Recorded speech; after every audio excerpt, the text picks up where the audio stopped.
alimentar los procesos que en el Perú ya se están llevando. Esa es una decisión soberana de cada país y va a depender probablemente de lo que el fiscal y las autoridades en Estados Unidos decidan. Gracias por estar aquí, Claudio. Doctor Cajina, dígame, por favor, este es un caso bastante complejo. Andrés Hurtado ya está en prisión por corrupción de funcionarios, por tráfico de influencias, pero aquí se abre otro camino y hay narcotráfico, lavado de activos y no sé qué otros delitos ve usted. A ver, Andrés Hurtado enfrenta hoy 2 investigaciones, una vinculada a corrupción de funcionarios, donde se investiga posibles cohechos, tráfico de influencias, y el otro tema está relacionado a lavado de activos, básicamente por un desbalance patrimonial que hasta el día de hoy no se logra esclarecer.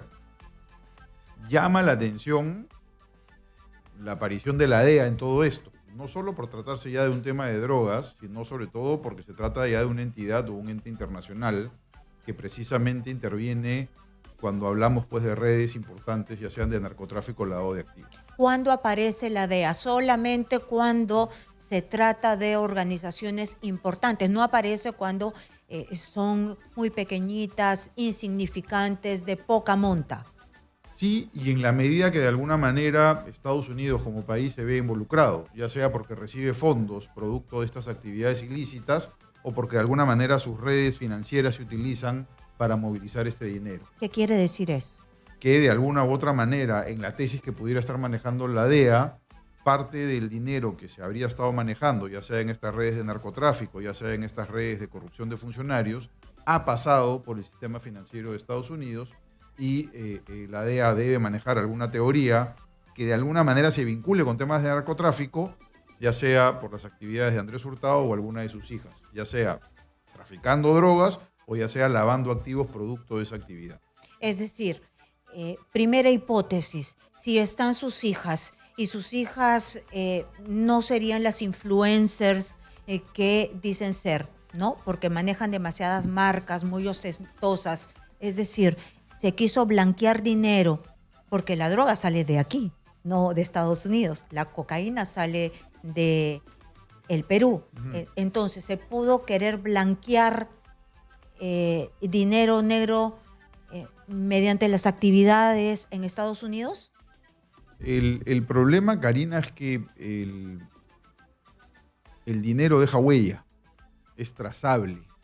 Sobre todo cuando estás hablando de actividades lícitas como el ser influencer, hacer publicidad, todas estas plataformas que remuneran las actividades en redes sociales, utilizan el sistema financiero para pagar los beneficios que reciben estos influencers.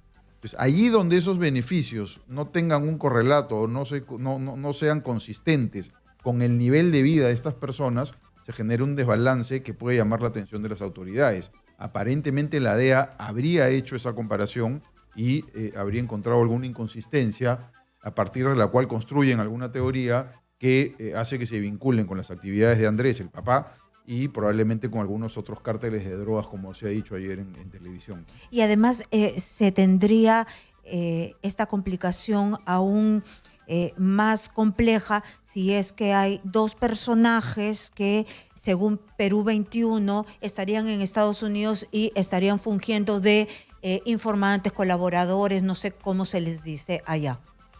Pueden ser testigos protegidos, pueden ser colaboradores. Creo que todavía la información es bastante preliminar. Ciertamente, a nivel de las investigaciones que se suelen hacer en Estados Unidos, es muy poca la información que se hace pública y normalmente cuando esto se conoce ya en medios y en la opinión en general es porque ya tienen un caso bastante armado, ¿no? La DEA suele ser bastante reservada con sus investigaciones y creo que en este momento conocemos muy poco de lo que ellos probablemente ya tienen en una investigación avanzada. Los casos de narcotráfico, de lavado, llaman mucho la atención. ¿Qué otros casos pueden llamar la atención? Bueno, todo lo que sea vinculado a terrorismo, hay una persecución a nivel internacional de autoridades de Estados Unidos y también temas de corrupción.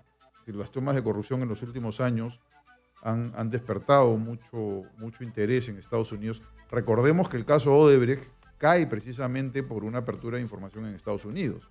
Entonces es a partir quizás de ese caso que se persigue de manera muy firme los actos de corrupción y el lavado de activos producto de los actos de corrupción.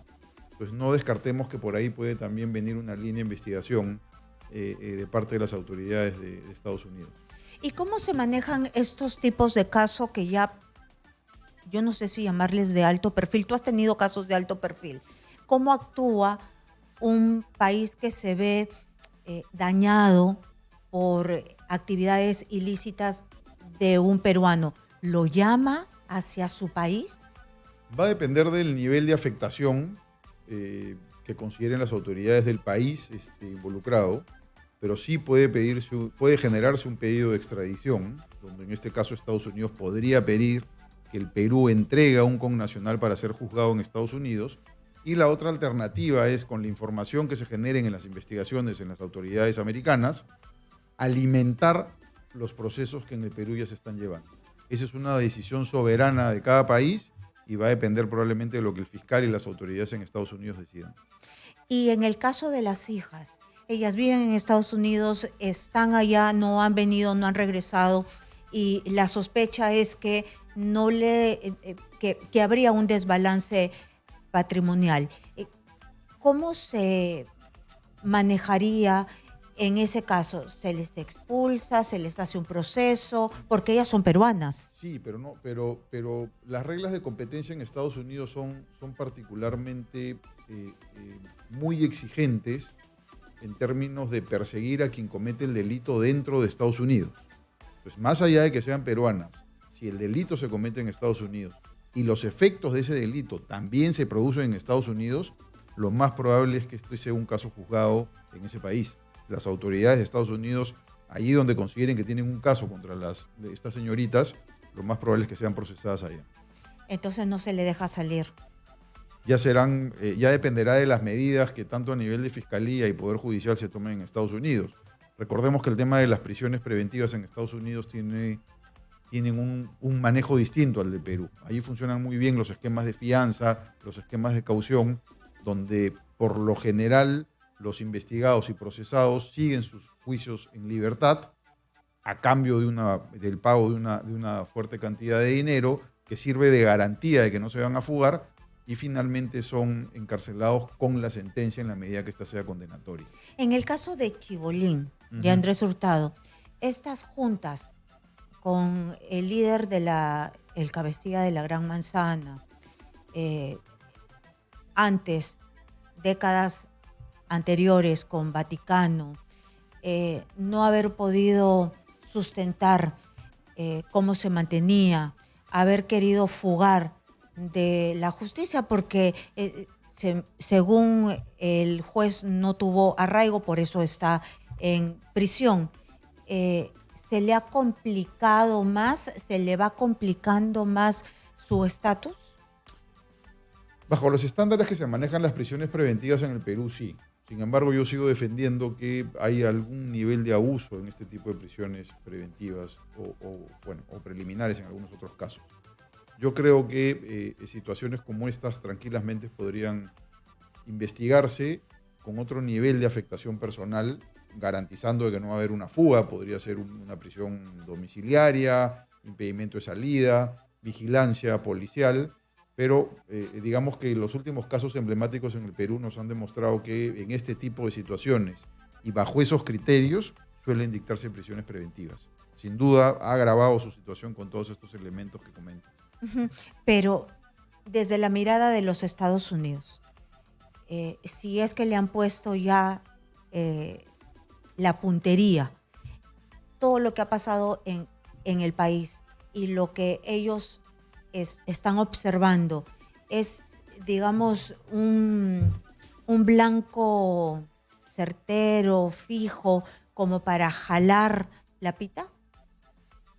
Yo creo que allí donde las autoridades norteamericanas tengan elementos en este punto en contra de Andrés Hurtado, creo que la postura inmediata va a ser alimentar las investigaciones que hay en el Perú y de alguna manera apoyar a las autoridades fiscales y Poder Judicial para que las resoluciones que se empiecen a emitir tengan algún soporte probatorio. en la medida que esas evidencias empiezan a vincular a Andrés Hurtado con delitos cometidos en Estados Unidos y con graves afectaciones al sistema jurídico financiero allá, no descartaría la posibilidad de que eventualmente se genere algún pedido de extradición. Entonces, lo que pasa en este caso es que solamente estamos viendo una parte, vamos dando la vuelta y se pueden generar más delitos.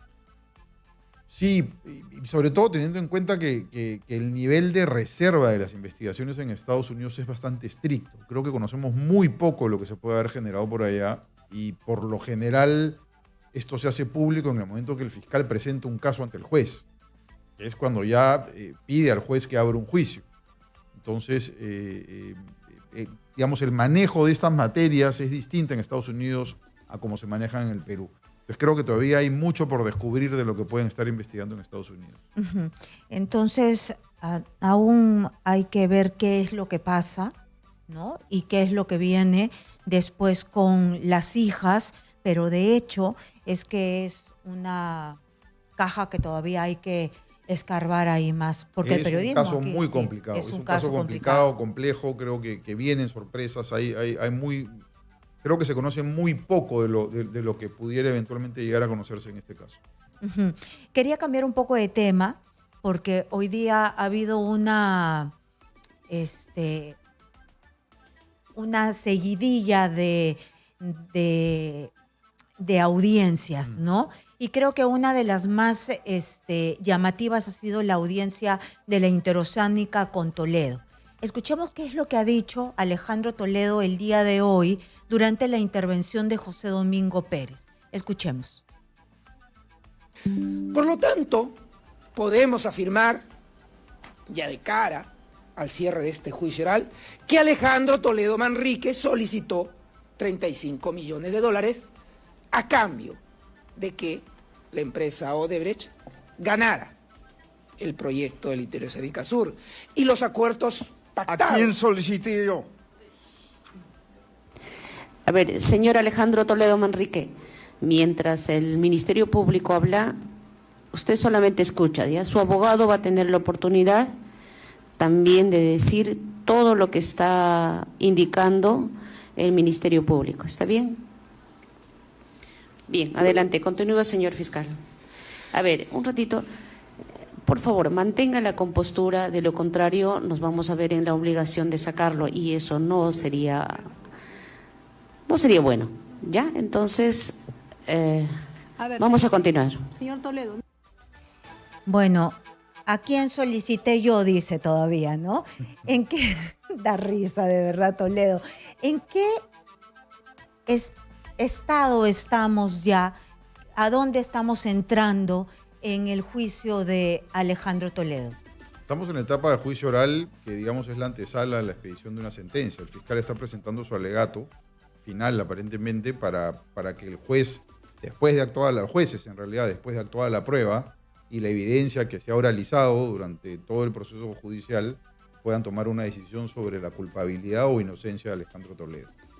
Y Toledo está haciendo lo posible, está en una puesta en escena en estos últimos días que lo hemos visto, está haciendo un show. Bueno, los juicios son un tablero de ajedrez, ¿no? Hay estrategias de acusación y de defensa y cada uno pues traza lo que considere su mejor estrategia. Finalmente son 3 jueces, en este caso los de una sala, que no dejan ser seres humanos, que van a tomar una decisión en base a las convicciones que se han generado a lo largo del juicio. Y cada uno actúa según lo mejor considere de cara a tratar de lograr esa convicción. ¿Una extradición ya es una sentencia adelantada? No necesariamente. Una extradición es una decisión soberana de un país de entregar a un ciudadano que está procesado al país que lo procesa para que sea ese Estado el que decida si es culpable o inocente. Muy bien, pero parece que todo apunta a Alejandro Toledo, ¿no? Porque le está echando la culpa al muerto, a Maiman. Sí, pero creo que incluso hasta Maiman se ocupó de dejar en vida bastante evidencia de lo que en su momento dijo era cierto, ¿no? Claro, hoy día ya ciertamente no puede contrastar y contradecir lo que Alejandro Toledo dice, pero además considero que hay más pruebas que las que Maiman dejó. Yo en el caso de Alejandro Toledo veo muy difícil que pueda salir bien librado de este juicio. La ruta del dinero, las casas, la oficina. Sí, hay mucha evidencia en este caso que nos hace pensar que efectivamente estamos frente a una persona que recibió una coima a cambio de otorgar un contrato. Pero él va a mentir hasta el final y es lo que estamos viendo. Bueno, está defendiendo su inocencia y es parte del derecho que tiene. Ya corresponderá a los jueces definir si está diciendo la verdad o no. ¿Y esto en cuánto tiempo más, tú que sabes de tiempos, se supone que se define? Yo pensaría que antes de fin de año deberíamos tener una sentencia de primera instancia en este caso.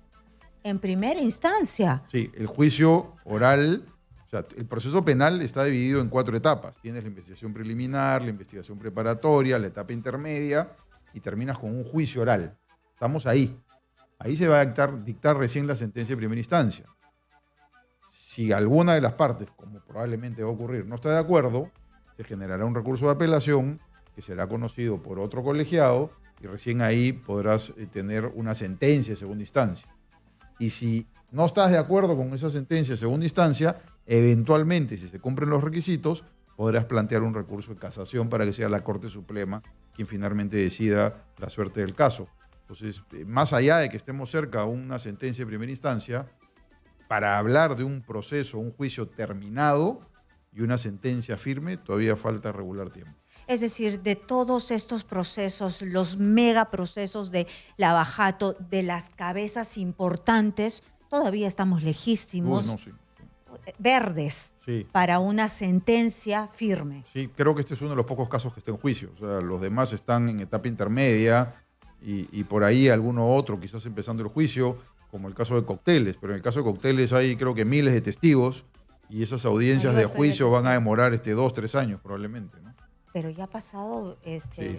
9 años. Sí, lo hemos conversado en más de una ocasión, Karina, este tema, el despropósito de los juicios largos y megacasos que al final no hacen sino hacer que el transcurso del tiempo genere la sensación de que los casos no son tan graves como lo fueron en el momento que se descubrieron. Creo que le hace muy poco favor a la justicia ese tipo de procesos. Muy bien, muchísimas más gracias. Hemos estado con Claudio Cajín, abogado procesalista, para ayudarnos a entender, digerir, hacerlo más fácil el tema de la justicia en nuestro país. Muchísimas gracias a Claudio por estar aquí en Éxitos.